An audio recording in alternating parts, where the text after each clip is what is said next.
rabbil alamin. Wassalatu wassalamu ala asyrafil anbiya'i wal mursalin Sayyidina Muhammadin wa ala alihi wa sahbihi ajma'in. Alhamdulillah, para jemaah dirahmati Allah Subhanahu wa taala.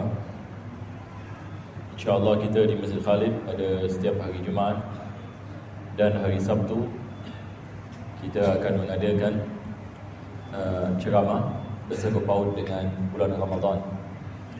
Dan hari ini merupakan hari yang pertama kita mengadakan.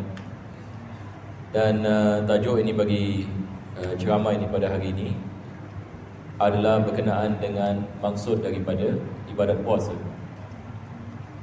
Kita berdoa mudah-mudahan Allah Subhanahu wa taala menerima ibadat puasa kita, dan kita berdoa agar Allah Subhanahu wa taala sentiasa menghidupkan keimanan dan keyakinan dan memberikan kepada kita taufik dan hidayah yang mana dengannya dapat kita melaksanakan segala perintahnya, dapat kita meninggalkan segala larangannya, dan kita berdoa agar Allah Subhanahu wa taala menjaga kita daripada segala musibah, daripada segala jenis azab di dunia dan akhirat.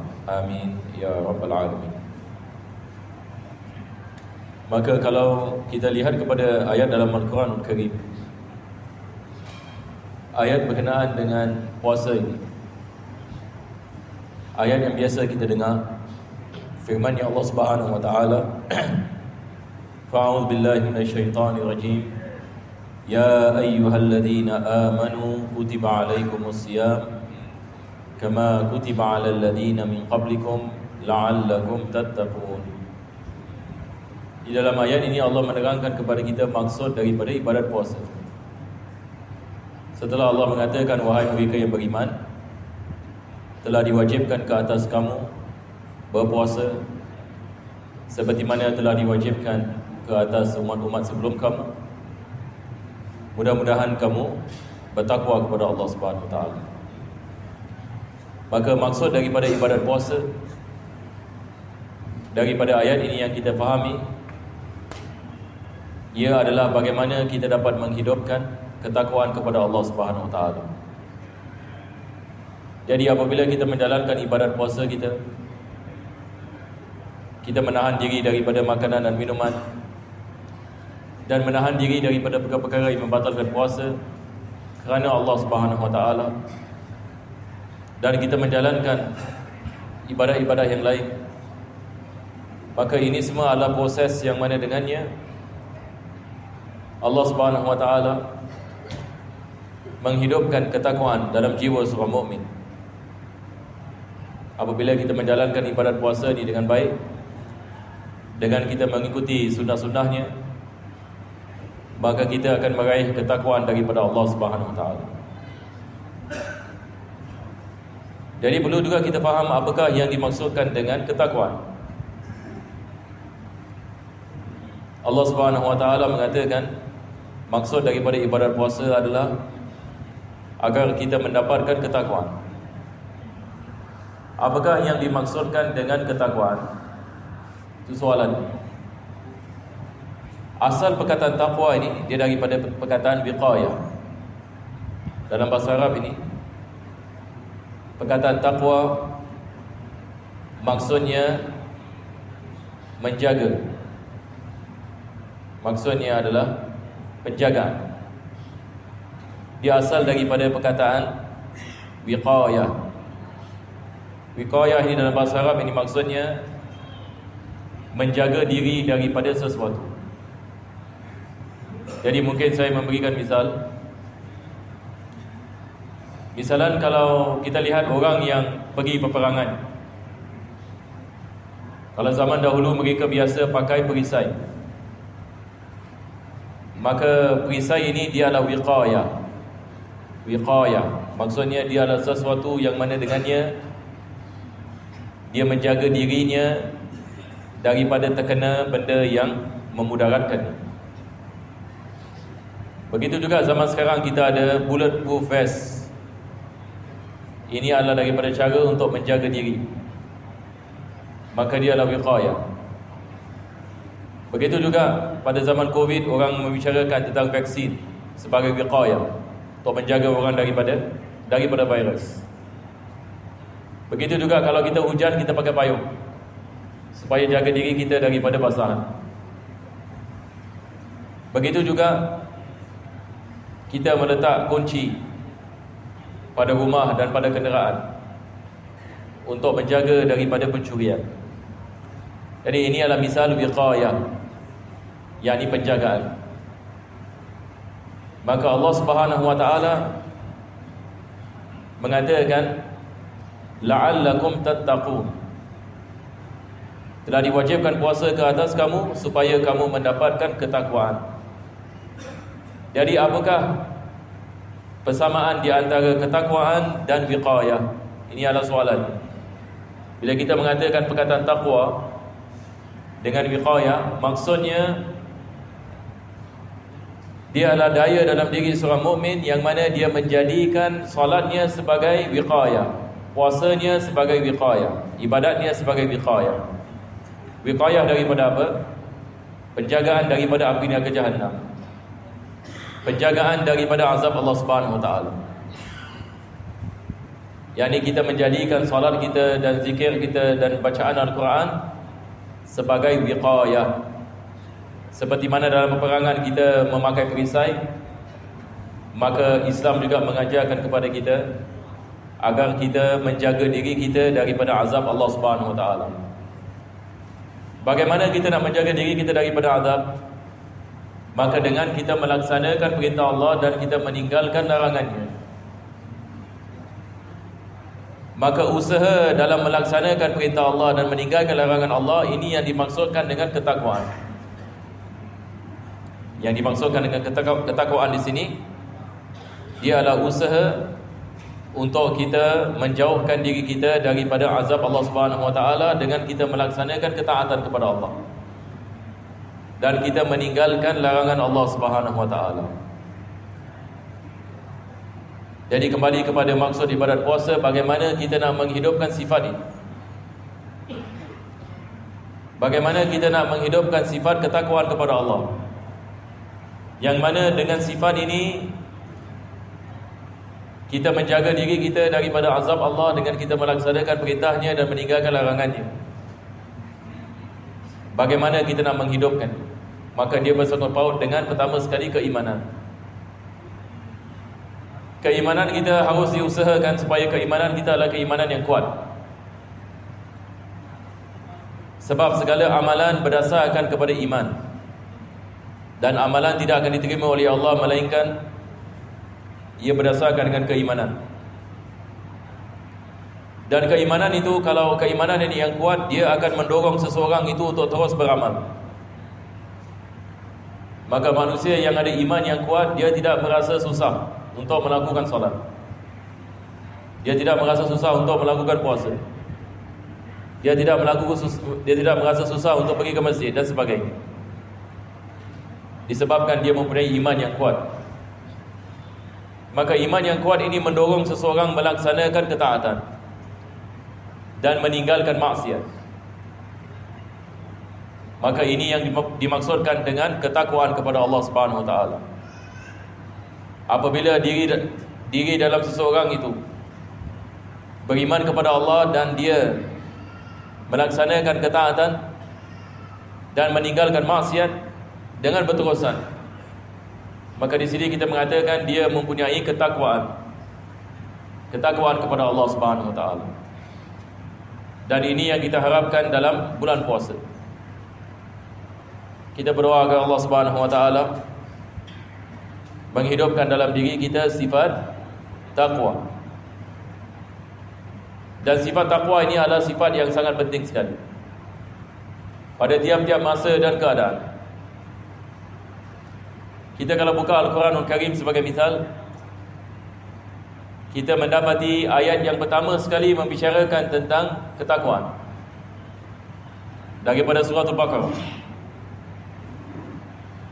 yang mana Allah Subhanahu wa taala mengatakan alif lam mim dzalikal kitabu la raiba fihi hudal lil muttaqin.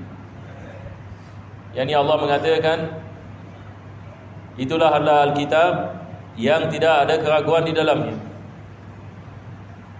dan dia adalah hidayah bagi golongan yang bertakwa. Maka dalam Al-Quran Allah mengatakan ketakwaan ini menjadi sebab hidayah. Apabila seseorang itu bertakwa kepada Allah Subhanahu wa taala, maka Al-Quran akan menjadi hidayah baginya. Tetapi kalau sekiranya seseorang itu tidak ada ketakwaan kepada Allah, maka Al-Quran tidak menjadi hidayah baginya. Itu sebab kita lihat ada orang yang dibaca Al-Quranul Karim tetapi tidak mendapat hidayah. Ada orang mempelajari Al-Quran tetapi tidak ada hidayah. Dia baca Al-Quran tidak ada hidayah. Apa sebabnya? Sebab dia tidak beriman, tidak ada ketakwaan. Jadi ketakwaan ini adalah sebab hidayah. Ini adalah perkara yang pertama sekali kita belajar dalam surah Al-Baqarah. Hudal lil muttaqin. Al-Quran adalah hidayah bagi golongan yang bertakwa. Alladzina yuqimuna as-salah. Daripada ciri orang yang bertakwa adalah dia mendirikan salat. Wa mimma razaqnahum yunfiqun. Dan sebahagian daripada harta yang kami memberikan kepadanya, dia memberikan dengan infak. Ini adalah daripada ciri orang yang bertakwa. Jadi kita lihat ayat-ayat pertama daripada surah Al-Baqarah membicarakan tentang ciri-ciri manusia-manusia yang bertakwa kepada Allah Subhanahu wa taala. Yang ini Allah menerangkan kepada kita, bagi seseorang itu mendapatkan manfaat daripada Al-Quran dan manfaat daripada ajaran Islam adalah dia usahakan atas ketakwaan kepada Allah Subhanahu wa taala. Maka kita lihat Al-Quran, banyak ayat-ayat dalam Al-Quran membicarakan tentang ketakwaan. Dan ketakwaan kepada Allah menjadi rukun bagi khutbah. Kalau sekiranya seorang khatib memberikan khutbah dan dia tidak melakukan wasiat dengan ketakwaan, maka tidak sah khutbahnya. Jadi pada tiap-tiap minggu kita diingatkan tentang ketakwaan, kepentingan ketakwaan. Khatib ini biasa membaca ayat, Ya ayyuhalladzina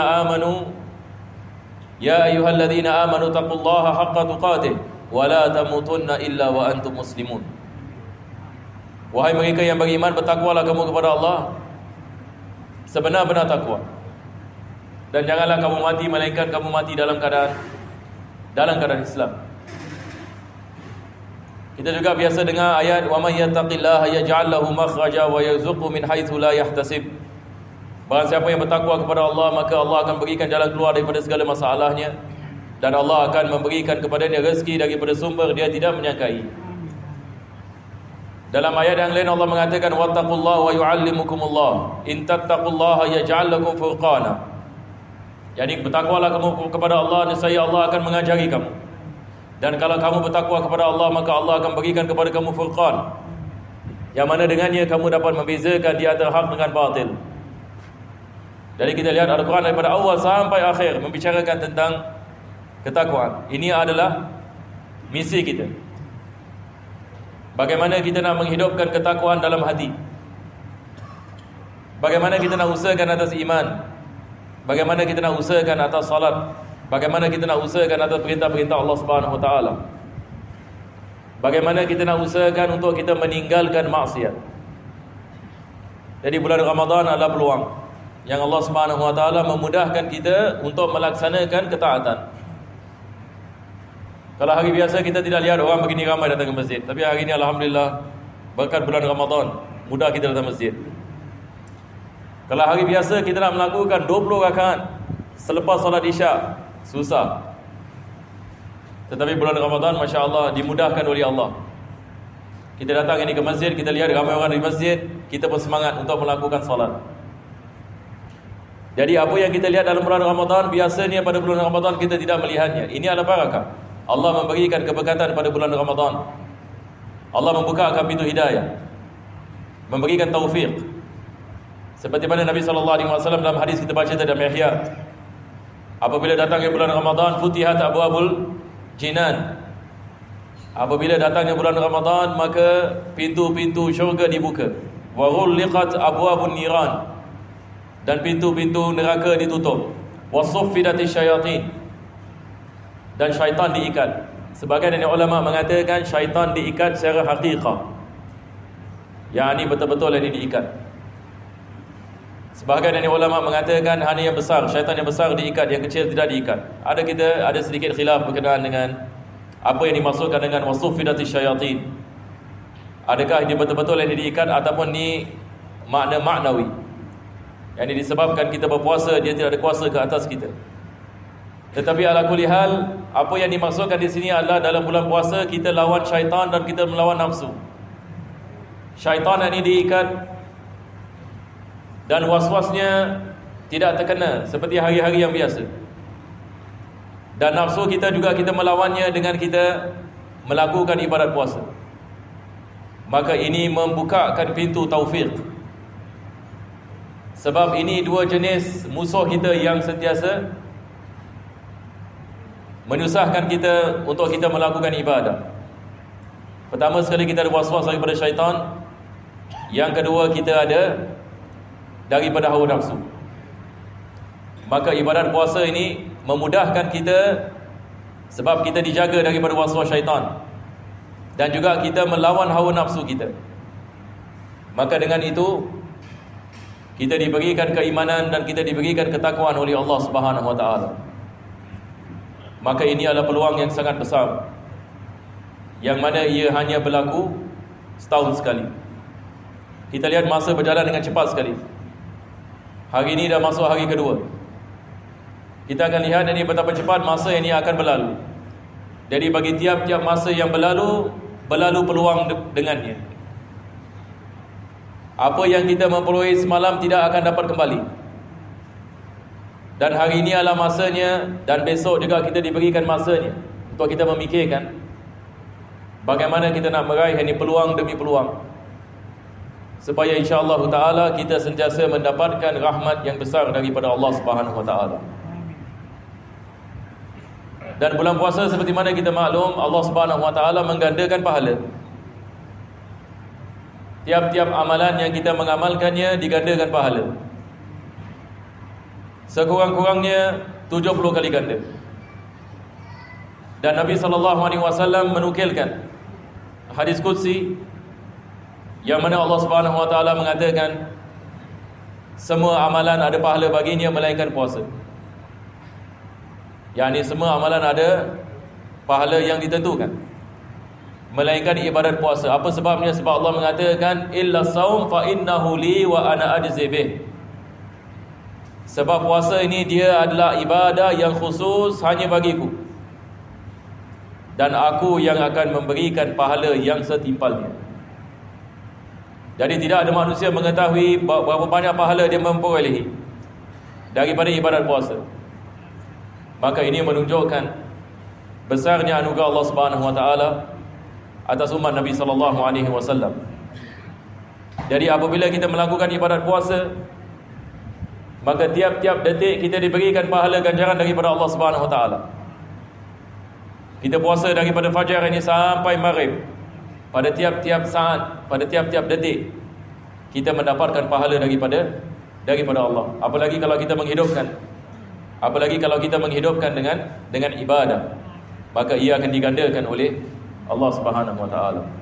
Kita berdoa agar Allah memberikan kepada kita taufik dan hidayah, dan memudahkan segala urusan kita di dunia dan akhirat, dan mudah-mudahan Allah mengampunkan segala dosa kita dan menjaga kita daripada segala musibah, daripada segala bala dan azab di dunia dan akhirat. Amin ya rabbal alamin. Wa sallallahu ala sayyidina Muhammadin wa ala alihi wa sahbihi wa sallam. Alhamdulillahi rabbil alamin.